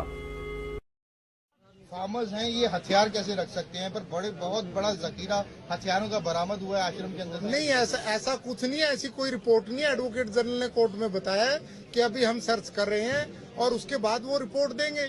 आप ऐसा प्रिज्यूम क्यों कर रहे हो कि वहाँ पे हथियार है? ये जब से ये झगड़ा चल रहा था, जब से कंटेम्प्ट हुई, कोर्ट ने नोटिस दिया, तब से उनकी कस्टडी में थे। लेकिन प्ली ये ली जा रही थी कि मेडिकल सर्टिफिकेट नहीं बीमार हैं। बीमार तो स्टेट ने खुद मेडिकल सर्टिफिकेट गुरुजी का पेश किया था कि ये बीमार है। नहीं, उन्होंने नहीं पेश किया, ये सिर्फ स्टेट ने पेश किया था। आप कह रहे हैं कि इस पूरे जो वाकया हुआ है उसके लिए राज्य सरकार जिम्मेदार है? नो, इस सारे वाकये के लिए जो भी हुआ वो लोग जिम्मेवार हैं जिन्होंने इनको बंधक बना के रखा। ये पहले भी कोर्टों में पेश होते रहे हैं और इस केस में पेश ना होने का मतलब ही नहीं है। और खुद बड़े लॉ अबाइडिंग सिटीजन है और कानून में पूरा विश्वास है, जजों का पूरा मान सम्मान इज्जत और रिस्पेक्ट करते हैं। ये ऐसी कोई बात नहीं। सर, एक सील पर बता पाएंगे कि किन लोगों ने इनको बंधक? उनका नाम इतने लोगों का कैसे पता लगेगा? वहाँ पब्लिक, जनरल पब्लिक थी, हजारों लोग। फॉलोअर्स भी नहीं, फॉलोअर्स भी हो सकते हैं, वो कोई एंटी सोशल एलिमेंट भी हो सकते हैं, ये कुछ नहीं पता। एंटी सोशल एलिमेंट्स क्या करेंगे? क्या पता चलेगा? You enter anybody can enter anywhere. Sir, मंदिरों में और आश्रमों में कोई भी आदमी जा सकता है। सर, उन्होंने कहा, उनके बयान पे ही कोर्ट में बयान हुआ। आज उनके जो एडवोकेट हैं उन्होंने बाबा जी से बात करके कोर्ट में बयान दिया है और कोर्ट ने वो बात रिकॉर्ड की है वकील के बयान। जो आश्रम से बाहर आए हैं समर्थक, उनका आरोप है कि बाबा ने उन्हें जो है अंदर। किसी समर्थक का कोई आरोप नहीं है, बिल्कुल गलत है ये तो यदि समर्थकों ने कहा है, उन्होंने कहा है वहाँ हम आराम से बैठे थे। बाबा तो अकेला आदमी 15,000 लोगों को बंधक बना सकता है, ये बताइए आप। ये बताया आपको ये कि वो बंधक बने हुए थे इसलिए पेश नहीं हो पाए, वरना बीमार भी थे तो एम्बुलेंस में आ सकते थे, परंतु बंधक होने की वजह से नहीं है, बीमार तो थे वो। कहीं आपको पता नहीं है, हमने कही है ये सब बातें। ये कहने का तो ओकेजन था ही नहीं बंधक है, क्योंकि हमें बंधक का पता ही नहीं, हम कोई आश्रम थोड़ी जाते हैं। हमें तो जो इन्फॉर्मेशन आई वो बताया। अब बंधक की तो आज नहीं, अभी तो यहाँ पंचकूला बता रहे थे, कोर्ट में उन्होंने पंचकूला, उसके बाद रोहतक जाएंगे, रोहतक जेल में लेंगे। संत रामपाल को आज पंजाब हरियाणा का हाई कोर्ट में पेश किया गया और हमारे साथ संत रामपाल के वकील हैं। जी नरवाना जी, आज क्या हुआ है हाई कोर्ट में आपके? आज संत रामपाल जी खुद पर्सनली कोर्ट में पेश हुए हैं और उनको पुलिस ने पेश किया है। और संत जी ने ये कहा है कि मैं तो खुद बंधक बना हुआ था, मैं क्या करता, मेरी मजबूरी थी इसलिए मैं कोर्ट में नहीं आ सका। मैं बीमार जरूर हूँ, परंतु बीमार के होते हुए भी मैं कोर्ट में आता। किसने बंधक बनाया था उनको? कुछ लोग थे वहाँ पर, हजारों लोग थे। वो कहने लगे तुमने नहीं जाना, इनको रोका हुआ था। अब पुलिस ने जब इनको छुड़ाया तो ये डायरेक्ट एम्बुलेंस में पुलिस इनको कोर्ट में ले। और कितनी देर से बंधक थे वो? ये तो अब जब से ये झगड़ा चल रहा है ना, तब से बंधक ही थे, 15-16 दिन से शायद। और जो लोग बोल रहे हैं कि उन्होंने बंधक बनाया हुआ था, वो उनका क्या? कोई नहीं बोल रहे, लोग नहीं बोल रहा, ऐसा आप ये प्रसार गलत हुआ है। लोग कोई नहीं बोल रहा, सब लोगों ने ये कहा है कि हमें किसी ने बंधक नहीं बनाया हुआ। और जो डेरा में जो असला बारूद सब मौजूद, बारूद कुछ भी नहीं है, अभी तो सर्च भी नहीं हुआ, पुलिस ने किया नहीं है। असला बारूद ये क्यों रखेंगे? अब उन्हें कहाँ लेके जाया जा रहा है? अब उनको पंचकूला लेके जा रहे हैं आज, और उसके बाद रोहतक लेके। बहुत बहुत शुक्रिया। और ये हमारे साथ थे विशाल गर्ग नरवाना, जो कि हमें बता रहे थे कि पुण्यात्माओं, तत्व ज्ञान कहता है कि सतगुरु के मुख से निकला हुआ कोई भी शब्द अनायास नहीं होता है और उनके मुख से उच्चारित हर एक शब्द का गहरा अर्थ होता है। इस वीडियो में एस के गर्ग वकील के अनुसार यह स्पष्ट हो गया है कि संत रामपाल जी महाराज जी के अनुसार वे तो बीमार होते हुए भी कोर्ट में पेश होना चाहते थे, लेकिन उन्हें आश्रम में बंधक बना रखा था। वहीं दूसरी तरफ संत रामपाल जी महाराज जी का भाई महेंद्र एक भगत से बात करते हुए अपने ही भाई संत रामपाल जी महाराज और वकील एस के गर्ग नरवाना दोनों को ही झूठा साबित करते हुए कह रहा है कि गुरुजी ने तो जो बात बोली है कि मुझे आश्रम में रोक के रखा हुआ था, कोर्ट में नहीं आने दिया गया, इसमें कोई सच्चाई नहीं है। यह बात तो गुरुजी ने चंडीगढ़ से एस के गर्ग वकील के कहने पर बोली थी। अर्थात महेंद्र के कहने का मतलब है कि संत रामपाल जी महाराज झूठे हैं और यह झूठ उन्होंने वकील के कहने पर कोर्ट में अपने बचाव के लिए बोला था, क्योंकि गर्ग वकील ने गुरुजी से कहा था कि कोर्ट में मेरे पास बोलने के लिए कोई शब्द नहीं है कि आप 18 नवंबर को कोर्ट में क्यों पेश नहीं हो पाए। अब यदि आप यह बात बोल दोगे कि मुझे तो आश्रम में बंधक बना रखा था, उसके बाद मुझे बोलने के लिए कोर्ट में पॉइंट मिल जाएगा। सुनिए महेंद्र की ऑडियो। हाँ प्रदीप जी। हेलो प्रदीप जी, साहब जी। फोन क्यों काटा भैया? अजी नहीं काट नहीं, फोन नहीं काट रहे, तो कट रहा है, अपना रेंज कम है कुछ। अच्छा, मैं मोहन लाल बोल रहा था। हाँ जी साहब जी। और कैसे हो? बस जी डॉल की दया है। अच्छा, वैसे मैं आपसे मिलूंगा एक दिन आगे ना, टाइम निकाल के कभी। एक अपना आज एक वीडियो डाल लिया ना? है जी, एक वीडियो डाल लिया आपने गुरुजी के आज। हाँ जी। तो इसका क्या अर्थ है, मतलब क्या आपने क्या समझा इसको? समझा तो कुछ नहीं, जो मालिक कह रहे हैं जी उसमें, वो जो कह रहे हैं वो दिमाग में आई बात। ऐसा मैं बताऊंगा आपको। हाँ जी। ये बताऊं, गुरुजी कहते हैं ना, 100 साल छिद्र मैं करूं अपने जन के काज। हाँ जी। तो ये परमात्मा ने जानबूझ कैसे बोला है? नहीं, आपको यकीन नहीं है तो मेरे साथ चलना, गर्ग वकील अपना चंडीगढ़ में जी। तो उन्होंने हमारे को ही बताया कि भाई मैंने गुरुजी को एक प्रार्थना की थी शुरू वाले दिन कोर्ट में पेश हुए कि मेरे पास बोलने के लिए कोई शब्द नहीं है, ये कहेंगे ये क्यों नहीं आए, और ये अनाड़ी जज है, अगर आप एक शब्द बोल दो कि मेरे को तो आने नहीं दिया गया, बस फिर मैं आप देख लूंगा उनको। तो गुरुजी बोले बोल दो, कोई ऐसी बात नहीं, मैं ही बोल दूंगा। तो ये गुरुजी ने खुद बोला हुआ है, इसमें सच्चाई नहीं है, ठीक है ना? तो आपको तुरंत पता करना है तो वकील से मिला दूंगा, गुरुजी आएंगे, गुरुजी के सामने कर दूंगा आपको, ठीक है? अच्छा जी। हाँ, तो इनसे भ्रमित ना हो बेटा। पुण्यात्माओं, अब आपको यहाँ सिद्ध करते हैं कि इस महेंद्र भगोड़े से झूठा इंसान इस दुनिया में कोई नहीं है। इस ऑडियो में महेंद्र ने कहा कि गुरुजी ने मीडिया को जो बात कही है कि मुझे आश्रम में रोक के रखा था, यह बात तो गुरुजी को एस के गर्ग वकील ने बोलने के लिए कही थी, ताकि उसे कोर्ट में गुरुजी के पक्ष में बोलने का मौका मिल जाए। पुण्यात्माओं, विचार करना, गुरुजी को पुलिस सतलोक आश्रम बरवाला से एम्बुलेंस में बैठाकर रात को 9 बजे पंचकुला हॉस्पिटल में मेडिकल के लिए लेकर गई थी। 12 बजे एम्बुलेंस पंचकुला हॉस्पिटल पहुंची और उसके 1 घंटे बाद गुरुजी जैसे ही हॉस्पिटल से पुलिस के साथ नीचे आ रहे थे तो उसी समय मीडिया वालों ने गुरुजी से यह सवाल किया था और गुरुजी ने कहा था कि राष्ट्रीय समाज सेवा समिति मेरी नहीं है और मुझे भी रोक कर रखा हुआ था। Self-proclaimed Godman Rampal, who is just been taken from the Panchkula Civil Hospital for interrogation and will be produced before the court at 2 o'clock, has just spoken to reporters saying he hasn't used followers as a shield.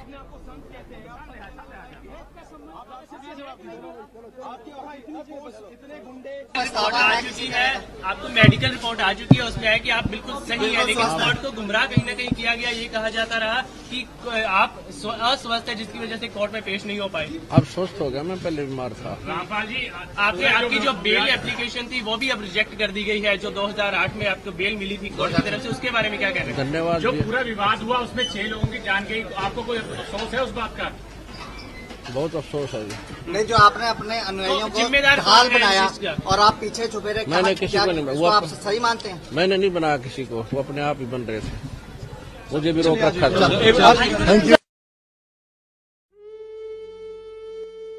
पुण्यात्माओं, अब आप जी स्वयं विचार कर लेना कि जिस समय गुरुजी ने यह बंधक बनाने वाला बयान दिया था, उस समय तो यह एस के गर्ग वकील गुरुजी से मिला भी नहीं था। फिर कहां से तो गुरुजी ने वकील के कहने से झूठ बोल दी और कहां इस वकील ने गुरुजी को झूठ बोलने की सलाह दे दी। और दूसरी बात, सारनाम लेने के बाद भी इस गद्दार महेंद्र ने यह कैसे विश्वास कर लिया कि वह असंख्य ब्रह्मांडों का मालिक सत्यवादी परमात्मा कैसे अपने बचाव के लिए एक 2 कौड़ी के वकील के कहने से अपने विधान को तोड़कर झूठ बोल सकता है। मतलब यह व्यक्ति गुरुजी को परमात्मा नहीं बल्कि अपने जैसा एक सामान्य व्यक्ति ही समझता है। और ऐसे नालायकों के लिए ही कबीर साहिब जी ने कहा है कि गुरु को मानुष जानते ते नर कहिए अंध, ओए दुखी संसार में आ गए यम के फंदे। और गुरु को मानुष जो गिने चरणामृत को पान, ते नर नर के जाएंगे जन्म जन्म हो समान। दूसरी तरफ गर्ग वकील ने यह तो कह दिया कि आश्रम में गुरुजी को असामाजिक तत्वों ने बंधक बना रखा था, लेकिन उस असामाजिक तत्व राष्ट्रीय समाज सेवा समिति का नाम छुपाकर यह भी साबित कर दिया कि या तो इस वकील साहब की जानकारी शून्य थी या पैसों के वजन के आगे इसकी जीभ नहीं उठ पाई। वरना उस समय पिछले 10 दिन से टीवी पर ड्रामा देख रहा मूर्ख से मूर्ख व्यक्ति भी यह समझ सकता है कि जिस सतलोक आश्रम मैनेजमेंट ने 52 सदस्यों की राष्ट्रीय समाज सेवा समिति बना रखी थी और राष्ट्रीय समाज सेवा समिति के 10 लाख सदस्य थे, उन 10 लाख सदस्यों में से बरवाला कांड के समय 1000 लोगों को कमांडो फोर्स व 25 से ऊपर के हाथों में पिस्तौल, राइफल और बंदूकें देकर कुछ को आश्रम के अंदर तो कुछ को बाहर पुलिस प्रशासन से लोहा लेने के लिए तैनात कर रखा था। और जब 40,000 हथियारबंद पुलिस प्रशासन के सतलोक आश्रम के अंदर 4 दिन से घुसने की हिम्मत नहीं हो पाई, तो फिर दुनिया में ऐसा कौन सा असामाजिक तत्व आ गया जो जबरन सतलोक आश्रम में घुसकर संत रामपाल जी महाराज जी को बंधक बना सकता है? वकील साहब, ऐसे कच्चे और झूठे बयान देकर आप स्वयं अपनी तौहीन करवा रहे हैं। ऐसी झूठी और मन गढ़ंत कहानियां केवल हिंदी फिल्मों में अच्छी लगती हैं, असल जिंदगी में नहीं। पुण्यात्माओं, पिछले 4 साल से सतलोक आश्रम मैनेजमेंट और इन वकीलों के द्वारा यह सारा खेल अंधी संगत के करोड़ों दान के रुपयों पर खेला जा रहा है। अतः जितने कर्म संगत के बिगड़ रहे हैं, शायद इन वकीलों के भी नहीं। आज तक इन वकीलों ने कोर्ट में गुरुजी के पक्ष में यह बात क्यों नहीं रखी कि संत रामपाल जी महाराज जी तो बीमारी की हालत में भी कोर्ट में पेश होना चाहते थे, लेकिन उन्हीं के भाई के गुंडों ने उनको आश्रम में बंधक बना रखा था।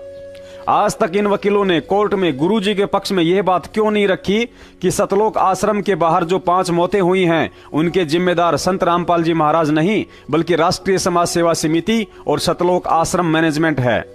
आज तक इन वकीलों ने कोर्ट में गुरुजी के पक्ष में यह बात क्यों नहीं रखी कि संत रामपाल जी महाराज जी निर्दोष हैं और जो उनके गद्दार भाई सहित काफी लोग भगोड़े बनकर छुपते फिर रहे हैं। यदि कोर्ट निष्पक्ष फैसला करना चाहती है तो उन सभी भगोड़ों को भी पकड़कर कोर्ट में पेश करे ताकि सच्चाई सबके सामने आ सके।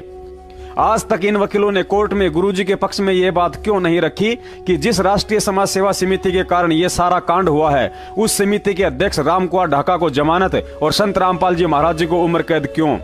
आज तक इन वकीलों ने कोर्ट में गुरुजी के पक्ष में यह बात क्यों नहीं रखी कि जिस संत रामपाल जी महाराज जी ने अपने बयानों में बरवाला कांड का मुख्य दोषी बलजीत लहरी, राज कपूर, राजेंद्र भटगांव व रामकुमार ढाका को बताया है, तो फिर उन्हें जेल में ठोकने के बजाय जमानत पर क्यों छोड़ दिया गया? आज तक इन वकीलों ने कोर्ट में गुरुजी के पक्ष में यह बात क्यों नहीं रखी कि बरवाला कांड में हुई 6 मौतों के मुख्य जिम्मेदार महेंद्र भगोड़े व उसके बेटे अमित का उस केस में नाम तक नहीं और बेचारे भेड़ बकरियां चराने वालों को उम्र कैद की सजा सुना दी? क्योंकि इन वकीलों के द्वारा यदि गुरुजी के पक्ष में कोर्ट के सामने ये सारी बातें रखी जाती तो कोर्ट न्याय करते हुए संत रामपाल जी महाराज जी को बाइज्जत बरी और महेंद्र सहित सभी भगोड़ों को सलाखों के पीछे डाल देती। फिर ऐसे में इन वकीलों के घर कैसे चलते? कैसे भोली संगत को दान के नाम पर लूटने वाला प्लान सफल हो पाता? फिर कैसे महेंद्र भगोड़े का डिजिटल गुरु बनने का सपना पूरा हो पाता, फिर कैसे संगत इन गधों को दान देकर अपने कर्म फोड़ पाती, फिर कैसे गुरुजी के परिवार वाले और कुछ चमचे अपने कुकर्मों व घटिया स्वभाव को भगत समाज के सामने दिखा पाते, फिर कैसे ये बड़े बड़े सारनामी गुंडे अपने आप को गधा साबित कर पाते। पुण्यात्माओं, अब इस वीडियो के अंत में आपको सतलोक आश्रम मैनेजमेंट हरियाणा और उनके वकीलों की एक ऐसी दोगली नीति से रूबरू करवाया जाएगा जिसको आंखों से देखने के बाद तत्वज्ञानी भक्तों की तो मैं कह नहीं सकता, लेकिन मूर्ख से मूर्ख व्यक्ति भी इस दोगले आचरण को देखकर यह समझ सकता है कि संत रामपाल जी महाराज जी को कानूनी दावपेचों में फंसाने का काम कोर्ट या प्रशासन नहीं बल्कि सतलोक आश्रम मैनेजमेंट हरियाणा के इशारे पर यही दिग्गज समझे जाने वाले वकील कर रहे हैं। दास, अभी आपको बरवाला कांड के दौरान जिन 5 महिला भक्तों व एक बच्चे की मौत हुई थी, उनकी मौत के मुख्य कारण को सतलोक आश्रम मैनेजमेंट, उनके वकीलों व मरने वालों के परिवार वालों के मुख से ही सुनाने जा रहा है। आप जी इसे ध्यान से सुनिए। यह वीडियो दिल्ली के बदरपुर से मीठापुर के रहने वाले शिवपाल दास का है, जिसकी पत्नी की मौत बरवाला कांड में हुई थी। शिवपाल ने इस वीडियो में अपना बयान देकर स्पष्ट कर दिया है कि उसकी पत्नी की मौत का मुख्य कारण एक्सपायर्ड आंसू गैस के गोलों से निकली जहरीली धुआं थी, जिसके चलते दम घुटने से उसकी पत्नी की मौत हुई थी। सर, मेरा नाम शिवपाल है और मैं मीठापुर बदरपुर नई दिल्ली का निवासी हूँ। मैं संत रामपाल जी महाराज जी से मैंने 2012 में उपदेश लिया था पूरे परिवार से। तो मैं वहाँ आश्रम में 2012 मैंने उपदेश लिया। उपदेश लेने के बाद में आराम से वहाँ हर महीने में 2 बार वहाँ सत्संग होता है 3-3 दिन का। तो मैं हर महीने वहाँ पे जब समय निकाल के सत्संग सुनने जाने लगा। तो मैं 2014 में भी ऐसे ही सत्संग सुनने गया था। 7 तारीख को मैं आश्रम गया था, 8 से 11 सत्संग था। तो वहाँ आश्रम पहुँचा 7 तारीख को शाम को। तो मैं वहाँ पे जब खाना वाना भंडारा खा के और उसके बाद जब आपस में भक्तों से बातचीत की तो वहाँ पता लगा कि गुरुजी का स्वास्थ्य ठीक नहीं है। 8 तारीख को सुबह में पता लगा कि वो गुरुजी का स्वास्थ्य सही नहीं है, इसलिए सत्संग सीडी द्वारा हुआ था। तो वहाँ पे जब 3 दिन तक सत्संग सुना, 8 से 11 सत्संग सुना, सीडी द्वारा हुआ, तो गुरुजी के फिर तबीयत सही नहीं हुई। तो और भक्तों से इधर उधर पता चला, सेवादारों से, कि अभी गुरुजी का स्वास्थ्य सही नहीं है, इसलिए वो सही नहीं है तो सत्संग करेंगे नहीं। तो मैंने सोचा कि अब नहीं करेंगे तो देखते हैं, गुरुजी के स्वास्थ्य होने की इंतजार करते रहे कि इंतजार कर लूं तो दर्शनार्थ से ही रुक जाऊं। फिर मैंने कहा गुरुजी का यहाँ तक आए हैं तो गुरुजी के दर्शन करके ही जाना चाहिए। गुरुजी के दर्शनार्थ रुक गया। गुरुजी के दर्शनों के लिए जब 14 तारीख तक गुरुजी के स्वास्थ्य होने की नई खबर मिली कि नहीं स्वस्थ अभी नहीं हुए हैं, तो 14 तारीख को मैं वहाँ से आश्रम से निकलने लगा कि भाई अब अपने घर चलें, गुरुजी स्वास्थ्य अभी नहीं हो सकते हैं और डेट भी कोई फिक्स नहीं है कि कब तक सही होंगे। तो फिर हम निकलने के लिए हमने जब कोशिश करी तो आश्रम को चारों तरफ से पता चला कि पुलिस ने चारों तरफ से घेर रखा है और पता नहीं इनके ऊपर क्या, मुझे तो कुछ पता नहीं था भाई कि इनके ऊपर क्या केस है, क्या इल्जाम है, क्या है, कुछ नहीं, मुझे तो कुछ पता नहीं था। अपने छोटे परिवार के साथ में वहाँ था ही। अब जब वहाँ पे पता लगा कि गुरुजी की गाड़ियाँ भी सब खींच रखी हैं और इधर उधर कोई बाहर निकलने का साधन भी नहीं है, और जो लोग कुछ लोग निकले भी तो उनको कुछ लोगों के जानने वालों के इधर उधर से आश्रम में ऐसी बातें चीतें हो रही थी कि वो पुलिस वाले बिठाते हैं कहीं के लिए, छोड़ते हैं कहीं। तो पुलिस वाले, हमने देखा कि पुलिस वाले को फोन आ रहे थे, वो पुलिस वाले मारपीट भी कर रहे हैं, इधर उधर छोड़ रहे हैं, इधर बता रहे हैं कि बस जाएगी, बरवाला जा रही है, कहीं। तो उस डर से भी नहीं निकले कि भैया अब मैं कैसे निकलूं, कहाँ जाऊं, कहाँ नहीं जाऊं, इससे बढ़िया अपने यहीं रुके रहो। अब उसके बाद में पुलिस वालों का वैसा व्यवहार हुआ कि 18 तारीख को अचानक इन्होंने 12 बजे के करीब में, 12 बजे के बाद हो या टाइम, ऐसे इन्होंने ऐसे ताबड़तोड़ हमला किया कि उसमें इतनी मतलब 2-3 घंटे 4 घंटे तक लगातार इन्होंने इतनी ईंट पत्थर गोला जो भी है और ये रॉकेट बम और ये आंसू गैस के गोले, इतने उसके टीन है ऊपर से, टीन जो जहाँ मेरे हम लोगों जमीन पे लेटते हैं वहाँ मैट ऐट बिछे होते हैं, वहाँ बिस्तर कुछ वैसा नहीं होता, कोई तो जमीन पे अपने लेटे हुए हो, तो इतने उसके अंदर टीन के अंदर इतना धुआं हो गया, और पानी पहले से काट रही रखा था, बिजली पानी, इतना धुआं हो गया कि मेरा एक छोटा बच्चा भी था, उसकी भी दम घुटने से लगी, और वहाँ पे इतना हाहाकार मच गया, बुरी तरह इतना डर का माहौल हो गया कि पूरी पब्लिक इधर सुधर। तो उसी में मेरी पत्नी को दम घुट गई उसकी, और मेरे सामने से वो एकदम से बेहोश गिरी और मुझे वो मूर्छित मिली। तो मूर्छित में अब मैं इधर उधर भाग रहा हूँ, वहाँ पर कोई किसी का इतना डर का माहौल कि कोई किसी की सुन ही नहीं रहा है। और पुलिस वाले फिर भी रुकने को तैयार नहीं, दे दनादन मारा मार। उसके बाद में मेरी पत्नी को मैं इधर उधर कुछ भक्तों से कहा भी मैंने कि भाई मेरी पत्नी ऐसे ऐसे मूर्छित है, ना तो पानी मिला।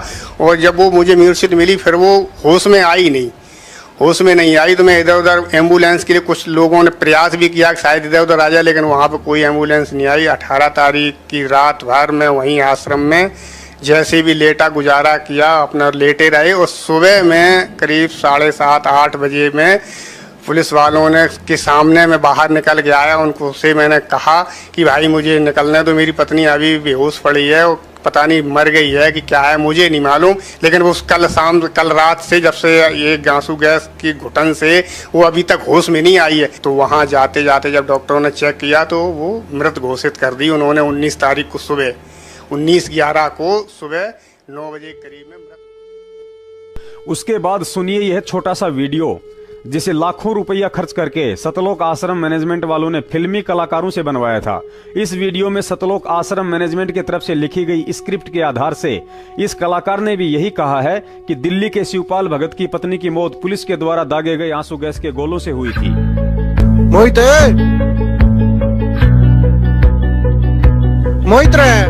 अरे मोनू राम बेटे राम चलो भाई रेस मारने आ जा भाई, पहला बैठ एक बार, थारे गुरु की बात चल रही है। अच्छा ताऊ और ताऊ ठीक हो बेटा, माफ करिए, थारे गुरु के बारे में हमने गलत शब्द बोला, वो तो बिल्कुल निर्दोष हैं। सच्चाई का तो ये बेरा पटिया है। वो तो मैंने ताऊ पहले मैं भी संत रामपाल जी ने बुरा माना करता। जब मेरी चौंध टूट गई, आज आपकी टूट गई, और एक दिन तो ताऊ ये सारी दुनिया की टूटेगी। अच्छा रे, अच्छा तुमने क्या लगा बेटा, 302 वाले केस में थारे गुरुजी बरी हो जाएंगे। ताऊ हमने संविधान पे पूरा भरोसा है। इन सारे केसा का फैसला हमारे हक में आना है, और ये सारे केस झूठे ला रखे हैं। हमारे गुरुजी बाइज्जत बरी आने हैं। अच्छा तो बेटा थोड़ी सी खोल के बता बात ने। ताऊ पहली बात तो यह, एक घटना पे 2 FIR नहीं कट सकती, और उनने हमारे पे 2 FIR 429 और 430 दोनों काट दी। अक डबल सजाओ अम्बे यार मोनू न्यू क्यों कर भाई। 429 तय अपना एक दिल्ली का भगत भाई है शिवपाल, उसके नाम तो काटी है। और भाई पुलिस ने उड़े कोहराम मचाया है। आंसू गैस के गोले, लाठी चार्ज, रॉकेट बम, और ताऊ लगातार जाने में 4 घंटे पानी की बारिश करी है, जिससे 5 औरत और एक 1.5 साल के बच्चे की मौत होगी। ताऊ उनमें एक शिवपाल की औरत थी जो मरी थी। उसके बाद इस वीडियो में जब त्रिवेंद्र सैनी ने हकीकत बताई कि उन 5 महिलाओं व बच्चे की मौत का मुख्य कारण भगदड़ थी, तो वही पास में बैठे सुप्रीम कोर्ट के वकील AP सिंह व गिरीश दास ने यह कहकर कि भगदड़ भी तो पुलिस के कारण ही हुई थी, स्वीकार कर लिया कि उन सब की मौत का कारण पुलिस प्रशासन ही था, चाहे भगदड़ हो या आंसू गैस के गोले। और आप उन पर लाठी चलाएंगे जिन महिलाओं पर जो सीबीआई जांच की मांग कर रहे थे। क्या अपने केस में सीबीआई की जांच की मांग कौन करता है? सिंह जी, सीबीआई की जांच आप देखिए, वहां के मेरी बात सुनिए, देखिए सीबीआई जांच की मांग कर रहे थे। पोस्टमार्टम रिपोर्ट है। हाँ बिल्कुल पोस्टमार्टम जो 5 महिलाएं और एक बच्ची मरी, उनकी पोस्टमार्टम रिपोर्ट है। बिल्कुल आपके पास नहीं है अभी। बिल्कुल मैं आपको बताता हूँ, उनकी मृत्यु का कारण जो थी वो भगदड़ के कारण हुई। भगदड़ में दबने के कारण महिलाओं की मौत हुई। किसने क्रिएट की भगदड़? जब भगदड़ बैठे थे अंदर से फायरिंग किसने क्रिएट की? अंदर से फायरिंग की। कोई फायरिंग पता ही नहीं है। बाहर पुलिस खड़ी हुई, अंदर से फायरिंग स्टार्ट की गई। लेकिन एक चीज है त्रिवेंद्र जी, ठीक है त्रिवेंद्र जी, एक चीज तो है इसके गोले। और सारी संगत जानती है कि पिछले 4 साल से सतलोक आश्रम मैनेजमेंट और उनके वकील भी संगत को या प्रेस कॉन्फ्रेंस के माध्यम से देश दुनिया को यही संदेशा दे रहे थे कि उन 6 भक्तों की मौत की वजह पुलिस के आंसू गैस के गोले थे।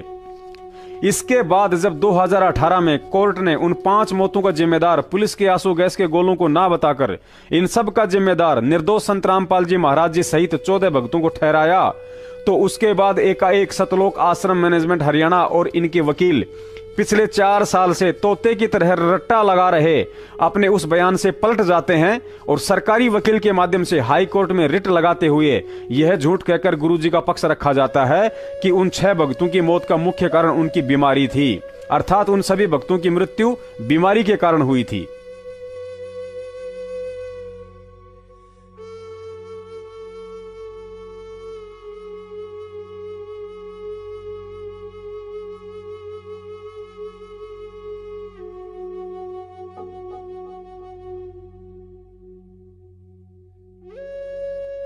पुण्यात्माओं, यहां गहन विचार करना कि किस कदर इस गद्दार मैनेजमेंट और इनके वकीलों के द्वारा जानबूझकर संगत और गुरुजी के साथ भद्दा मजाक और हाई कोर्ट में झूठी व मनगढ़ंत याचिकाएं लगाकर उन्हें आसानी से खुद ही रिजेक्ट करवा लेते हैं और फिर दोष उल्टा कोर्ट के सिर मढ़ देते हैं कि हमें न्याय नहीं दिया जा रहा, हमारे गुरुजी को जानबूझकर फंसाया जा रहा है, जबकि सारे उल्टे व फर्जी कर्म ये लोग वकीलों के साथ मिलकर स्वयं करते हैं।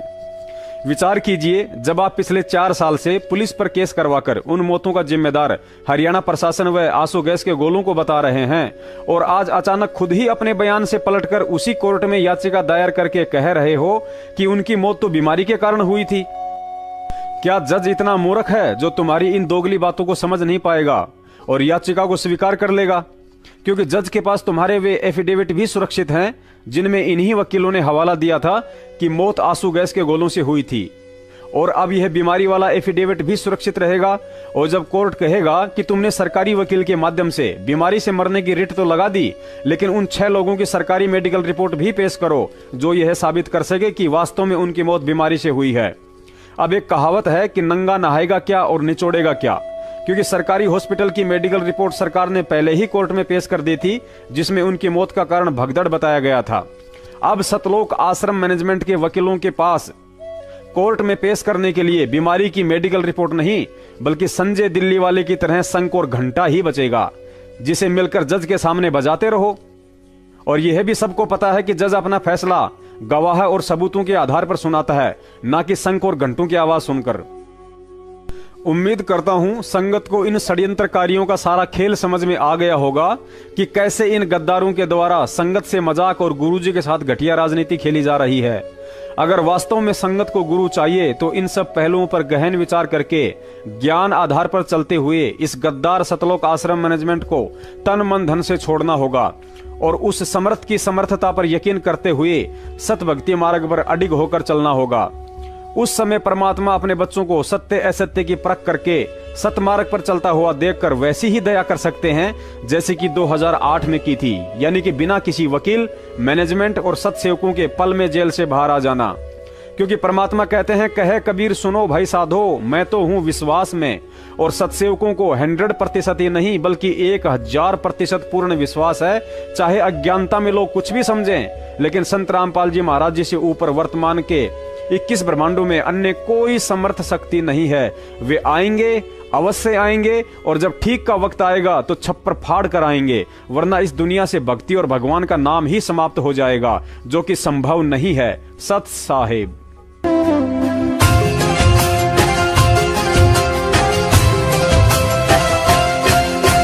जिसके सिर पर कृपा गुरु की, वो दुख कैसे पाएगा। जिसके सिर पर कृपा गुरु की, वो दुख कैसे पाएगा। नाम गुरु जी का जप लेगा, नाम गुरु जी का जप लेगा, जीवन सफल बनाएगा। जिसके सिर पर कृपा गुरु की, वो दुख कैसे पाएगा। जिसके सिर पर कृपा गुरु की, वो दुख कैसे पाएगा।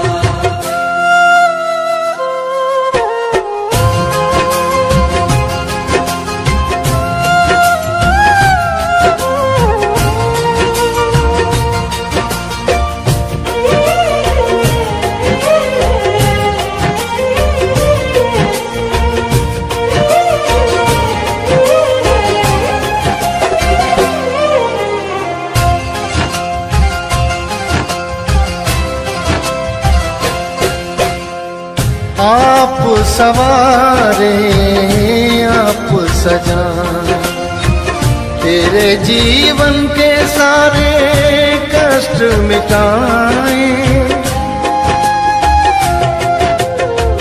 आप सवारे आप सजाए, तेरे जीवन के सारे कष्ट मिटाए। बोलो सतगुरु जी